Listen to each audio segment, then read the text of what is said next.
And welcome to this episode of One-on-One. When we come back from the break, Mr. Al Aucoin. What a colorful career.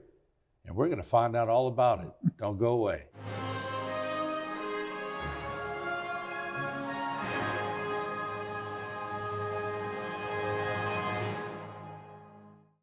One-on-One is brought to you by the law office of Waits and Downer.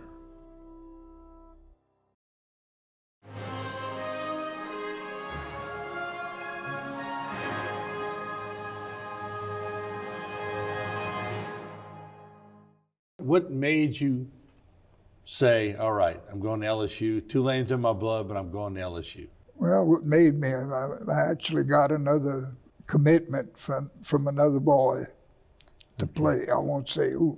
There You were had two some of us. familiarity, I guess, going that way or whatever? All right, well, that's good. How many times had you been to Baton Rouge before that? Not very many. We'd gone up, we'd gone to some games and all. That first year, we lived in the stadium until Coach Dietzel got there. When they fired Coach Tinsley, Coach Dietzel came and he said, we'll move everybody into the athletic dorm. And of course, Coach McClendon recruited you as an assistant, and then Coach Dietzel is a coach. What was he like? He was from Ohio and played at Miami of Ohio, and he was a Yankee. But I always got along good with him. How much did you weigh your senior year at Terrebonne? I weighed 210. I was playing guard. Okay. I got to LSU, and after that first season, I was down to 197. Were you the first guy from Terrebonne to get All-American? You know I had to ask you that. Like I had mentioned, yeah, I think I was, but yet there was a lot of guys that were All-Americans in my book in World War II. I'll go with that. Well, that obviously made an impression on you because of what they were doing in the arena that they were fighting in. So what was that time like? Because my dad was in World War II in Korea, and we can only go by what he told us. Right. But growing up in that time period when all that was happening, what was that like? Oh, World War II was, well, I was 9 years old when it ended, when they dropped the bomb. And of course, we were all happy about that, the end of that war. The war that I really followed was the Korean War. And that's, I was about 17 when that ended. Right. But that was a tough, tough war. And you were right around draft age. Just about that. Yeah. So if it would have went any longer, that might have changed your whole fate. It could have. Yeah. Could have.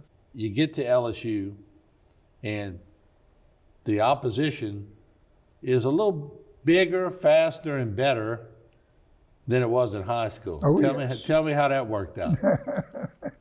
It worked out all right. Of course, as freshmen, we couldn't play varsity ball back in those days. They had a freshman team, though, right? They had a freshman team. I led it on the freshman team. And then I led it 3 years on varsity, sophomore, junior, and senior year. Did you feel like the progression, you were getting better every year? Yeah, I did. I think learning, listening to Coach Mack. Yeah. He was a great coach.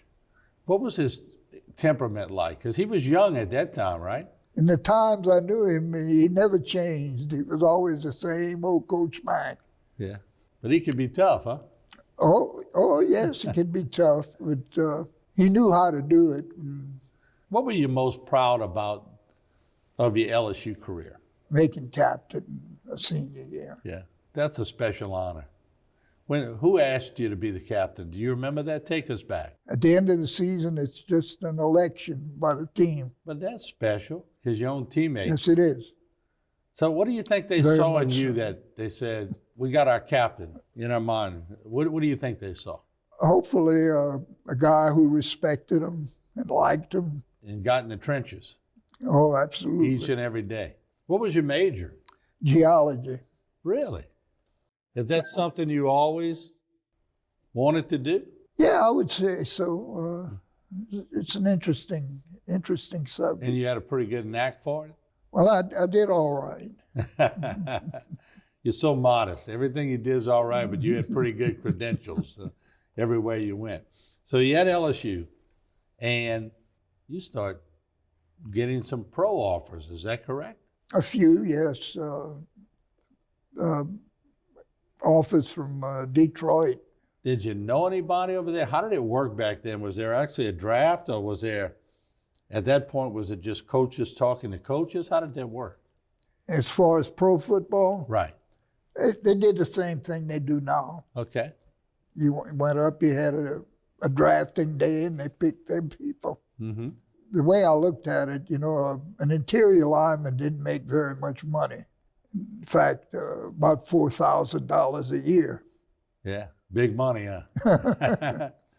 So you would have probably been roughnecking or something during the summer months.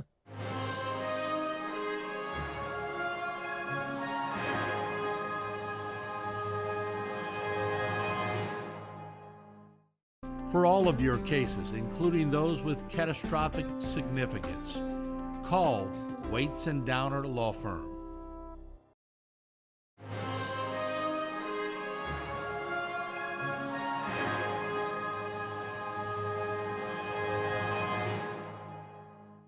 Let's talk about military just a bit. You played in a military game. In fact, 2 seasons.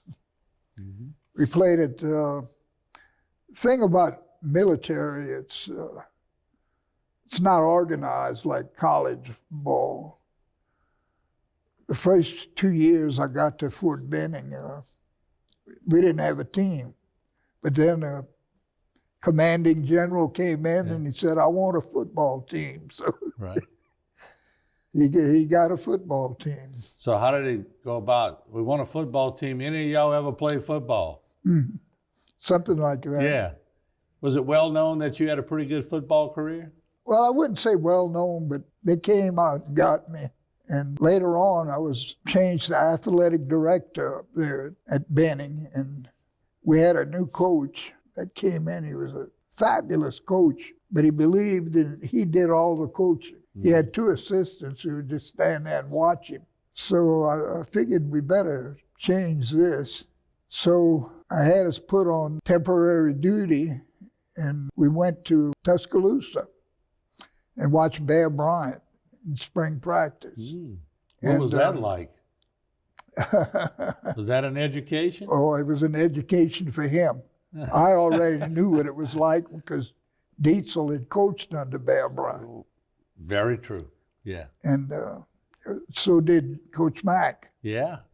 Anyway, we got him. He got in and got the idea of playing. And the next year we went undefeated. Let me ask you this. When we go back to Bear Bryant, of course, you just made me recollect that Charlie Mack and Coach Dietzel coached under Bear Bryant. Did y'all ever beat Bear Bryant? When I was playing, we never did beat Bear Y'all Bryant. come close at any point when you were there? My junior year, we lost 9-7. Wow. And athletes can say what they want, but just the fact that you remember all that, it haunts athletes that they never could do certain things, doesn't it? It does. Y'all wanted to beat Bear Bryant bad. Oh, yes. Yeah. And I still have it in for Texas A&M. I think everybody does. Looking back, do you think you had a pretty good experience, didn't you? I think so. I think so. A lot of variety. Had the benefit of really good coaches in high school and college. One of the most important questions I think I could ask you, because I grew up in an LSU household. My dad was a big LSU fan. And that LSU Tulane game, I know some of the younger people today don't get it because they don't play. But back then, was a big rivalry. I remember Mike Walker beating LSU one year. Who'd you pull for? I pulled for LSU. I just wanted to check you. Yeah. But you had a heart for Tulane In the early days, Eddie Price was my hero. If you remember Eddie Price. Heard the name many times. A little before my time, but I heard the name. But I'm sure, though, you always had a big heart for Tulane. Oh, yeah. Still do. You can't trash them too much when LSU's talking about them, right? Well, you know, when you think about it, Tulane was a pretty good football team back in those days. 2 years before, they had won the SEC championship. Do you follow them today? Not as much, no. Yeah. I'll see, it looks like they may have a coach that's coming along, though. Yeah.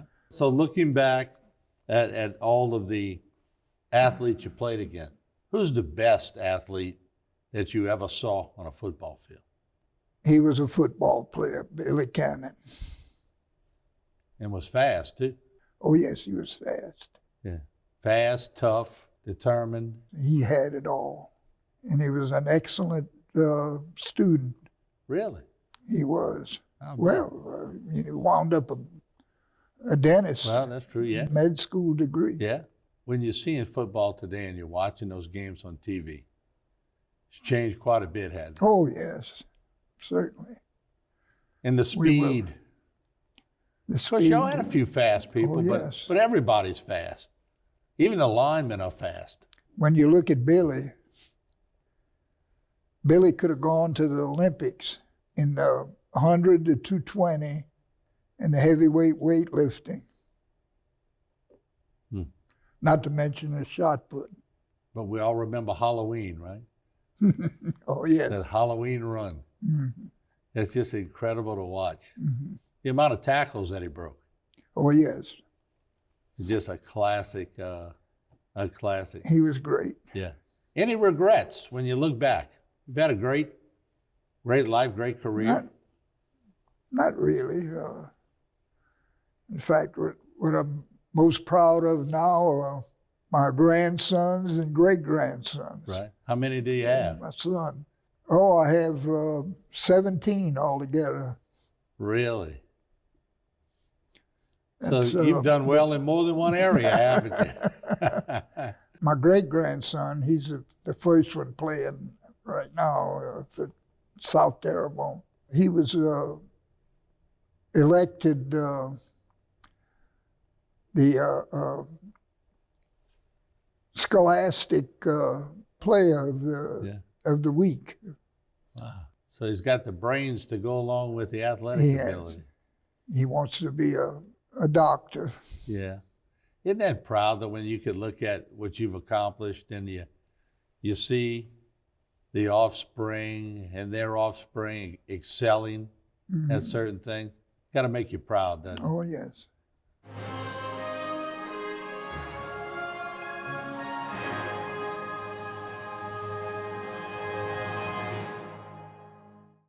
For all of your cases, including those with catastrophic significance, call Waits and Downer Law Firm.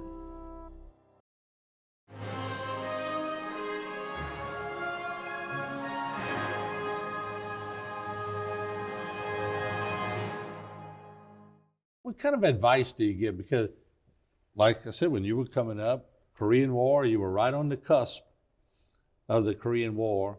They're coming up now, and what kind of grandfatherly advice do you give them when you're telling them about life? Oh, gosh, I would say just hang in there, study hard. Yeah. And, of course, try to go to college. Yeah. And apply yourself, I guess. That's right. Where did you get your work ethic? Did it come from both your parents? Yes, both, but mainly from my dad. He was a hard worker. Was he tough? He was tough. Yeah. And strong. Boy, that's bad when you get tough and strong, because you know you don't want to buck the system now. And so you picked that up just by, was he strict on you, or did he have to be strict? He was strict. Okay. So you had chores to do and things of that nature? Oh, yes. What was one of the chores you had to do that you absolutely hated to do? Well, most of the chores were with the cattle and all, and I didn't hate to do that. I liked it. Yeah. Cowboy at heart? Yes, Yeah. we were cowboys. But but the transformation again, y'all didn't have cows when you were in New Orleans. No, but my grandpa had cows, and we took over. We had 900 acres alongside of Lake Long. And at one time, we were running 700 head of cattle. Really? I would say you are a cowboy. That's a lot of acreage for sure.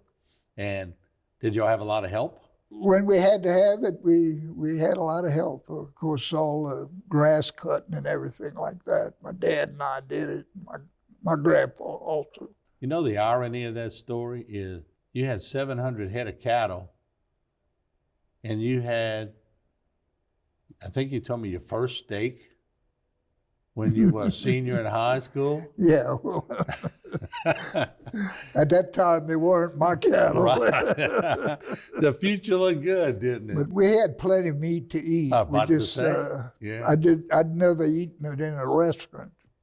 Yeah, wow, that's incredible. Do you think back on that trip that Charlie McClendon made with you down that old Shell quite Rodenberg? often. In fact, my wife and I went up when they had a testimonial for him when he left LSU. At first, he didn't recognize me, but then when he realized it was me, he started right into that story about. Did he ever tell you why he didn't answer you the first two times? No, he never did. I guess he was thinking of something, looking at the rain falling. Wow. And that's some good old days, isn't it? It was. Simple. Absolutely. Simple. We make things complicated today, don't we? That's right. If you had one word, if we could get Charlie Mack down, if we could get all your family members that aren't here, if we could get football players that have gone before you, if we could get some of those Terrebonne High students, if we could get daughter-in-laws, in-laws, daughters, sons, whatever, and we put them in a room and we said, one word to describe Mr. Al, what would you hope the one word would be? Friend. That's a good word because you come across very friendly. Have you always been like that? Oh, I think so. Yeah. Personable. Yeah. Well, I want to thank you for coming and sit down with us and thank you for a great career. Well, thank you for having me. You had a heck of a career and a heck of a run. First All-American. I like that. So that's a pretty good honor. Thank you so much for coming, and we appreciate it very much. Okay. Thank you, sir. All right, thank you.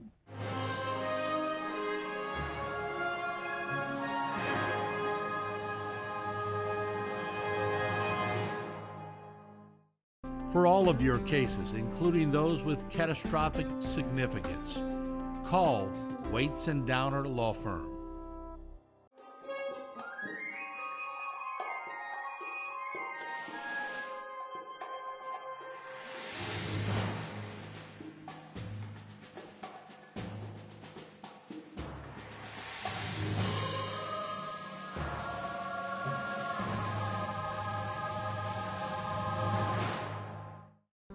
This one-on-one program has been brought to you by the law offices of Waits and Downer.